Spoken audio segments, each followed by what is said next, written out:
Et oui, Anne-Sophie, c'est ici, à une altitude de 700 mètres, que j'ai donné rendez-vous à Christine.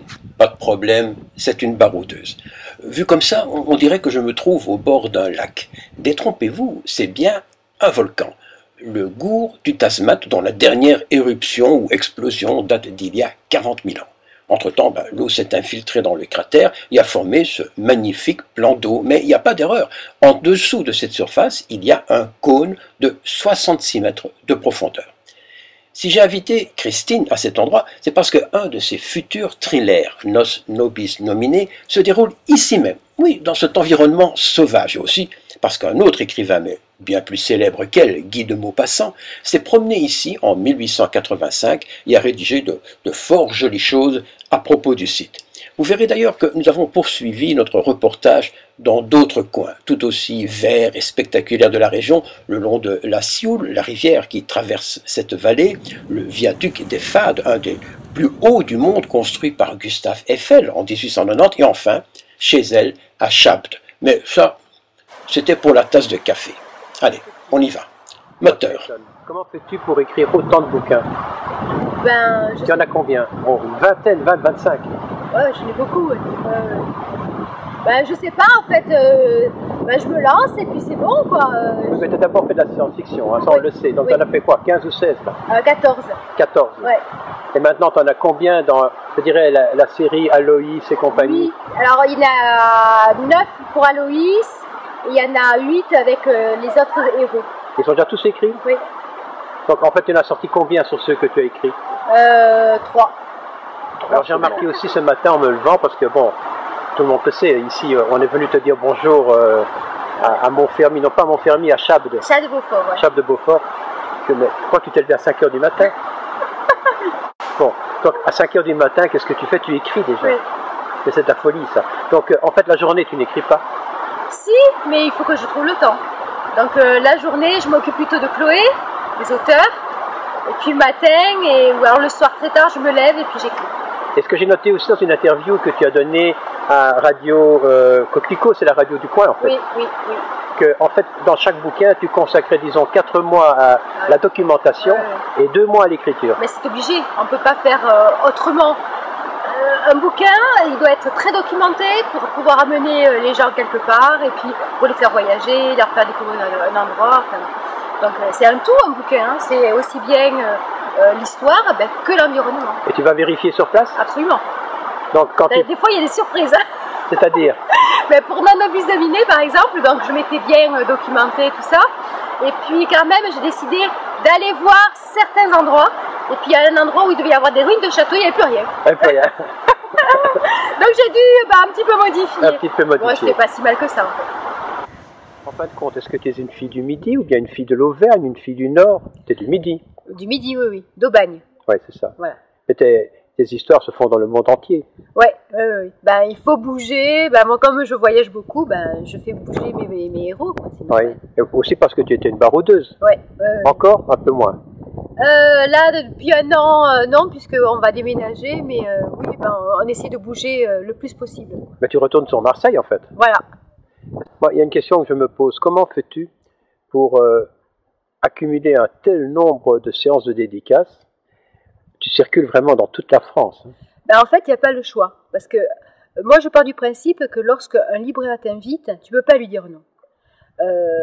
Donc j'essaie de lui trouver un créneau, mais en fait, comme c'est à chaque fois les week-ends, mes week-ends sont pas à rallonge, donc il n'y a pas 36 samedi, 36... Mais dans ton cas, c'est presque un métier alors? Non, c'est pas un métier, mais c'est un gros hobby. Oui, mais toi, tu n'as pas de métier en fait pour l'instant, tu es femme au foyer, disons entre guillemets. Oui, absolument. Oui, voilà. Oui. Donc tu peux te le permettre, mais quelqu'un qui travaille toute la journée, c'est pas possible. Non. Là, clairement, c'est pas. Non, il faut écrire, il faut lire, il faut. Non.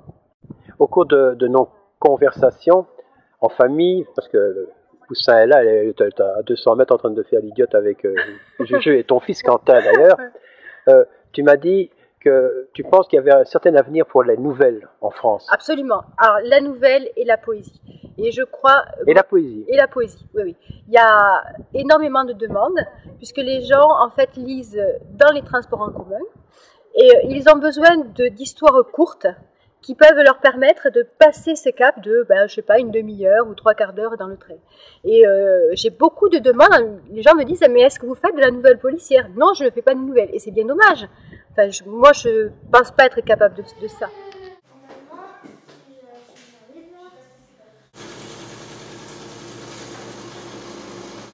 On va commencer par couper les ailes d'un canard. Oui, parce qu'en fait, ton éditeur, c'est De Pierre Gord, un éditeur français. Et pourtant, tu as publié ton premier livre chez Chloé Délice. Alors ma question, est-ce que tu t'es enfoui de Chloé Délice parce qu'on te faisait chier ou bien est-ce que, je ne sais pas. Non, pas du tout.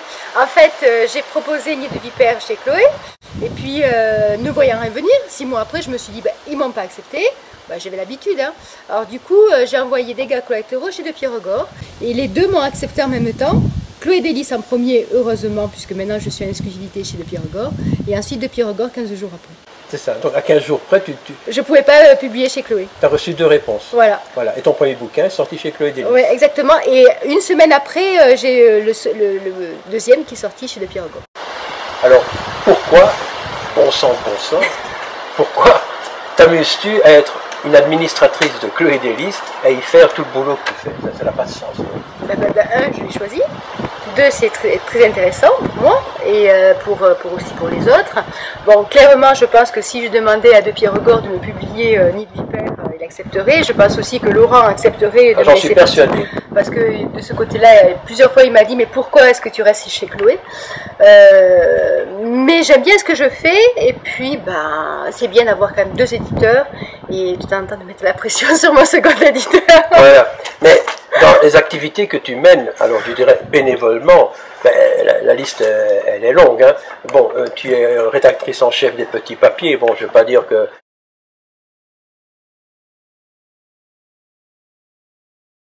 revue qui bouleverse l'Europe. Alors enfin, elle existe aussi.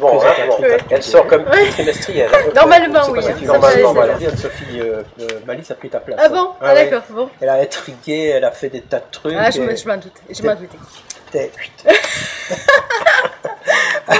Alors en plus, tu as aloïs.com qui est un site qui marche très bien, dans lequel tu fais paraître tous des textes, notamment des gens de Chloé Délice, mais d'autres éditeurs également, et très intéressant. Tu as Passion Créatrice, qui est un peu différent. Oui, alors je fais aussi des artistes, des musiciens, il y a des peintres, je mets des fiches de lecture, mais c'est plutôt, en fait, c'est moi qui choisis complètement ce que je veux y mettre, et puis c'est un autre regard sur l'édition, sur la lecture. Voilà. Alors tu as ton blog à toi, et puis on te trouve à peu près dans tout. Partout. Ton nom est partout. Et de ça, tu consacres une partie de ta journée aux auteurs de Chloé Délice. Oui. Et c'est quand même de la folie. Quand arrêtes-tu de travailler? Mon mari dirait jamais. J'essaie de tout faire ensemble, la famille, Chloé, De Pierre Gord, mes dédicaces. C'est sûr qu'il y a des moments où je disjoncte un petit peu, c'est quelque chose. Mais bon. T'es une bosseuse. Oui. Oui.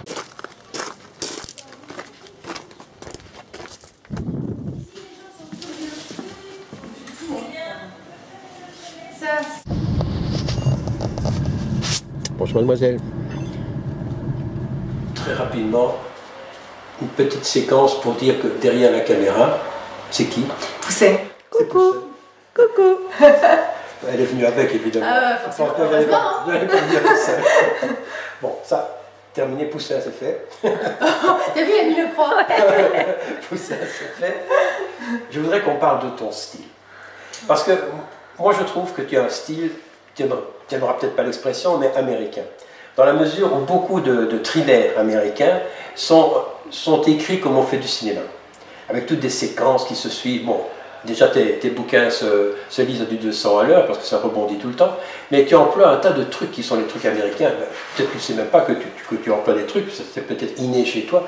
Tu as des chapitres courts, des paragraphes courts, et chaque fois qu'on termine un paragraphe un peu important ou un chapitre, tu envoies une petite information, tu fais un petit événement qui fait qu'on a envie de sauter au paragraphe suivant. Ouais. Oui, c'est ça en fait, écrire un thriller c'est ça, c'est donner envie au lecteur de connaître la suite et donc l'amener au fil des événements, l'amener quelque part. Voilà. Il ne faut pas qu'il lâche le bouquin. Oui.